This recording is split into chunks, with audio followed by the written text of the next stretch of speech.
ఆస్తి నాకు ఉండి ఏమీ లేకపోయినా ఏమి అనుకున్నాడు. ఈ పశు సంపద నాకు ఉండి ఏమీ లేకపోయినా ఏమి అనుకున్నాడు. ఈ దాసులు ఉండిన ఏమి ఉండకపోయినా ఏమి, నేను చచ్చిపోయిన తర్వాత అని అనుకున్నాడు. మార్పు పొందాడు, మారు మనస్సు పొందాడు, దేవుని సన్నిధిలో చేరాడు.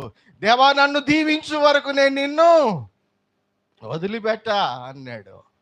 దేవుడు అంటున్నాడు యాకోబుతో, నీ పేరు చెప్పరు అబ్బాయి, నేను ఆశీర్వదించాలంటే అన్నాడు. నేను చెప్పను, నువ్వు నన్ను ఆశీర్వదించు అంటే అన్నాడు. మనం కూడా అలాగే చేస్తామేమో ఒక్కొక్కసారి ప్రార్థనలు మన జీవితంలో. మనదేంటో మనం చెప్పం, మన స్థితి ఏంటో మనం చెప్పం, మన బ్రతికేంటో మనం చెప్పం. కానీ నన్ను ఆశీర్వదించు ప్రభువా, నా భార్యను ఆశీర్వదించు, నా భర్తను ఆశీర్వదించు, నా బిడ్డలను ఆశీర్వదించు, నా కుటుంబాన్ని ఆశీర్వదించు, నా పాడి పంటలు ఆశీర్వదించు, నా వ్యాపారాన్ని ఆశీర్వదించు, నా ఉద్యోగాన్ని ఆశీర్వదించు అని ప్రార్థన చేస్తున్నామేమో.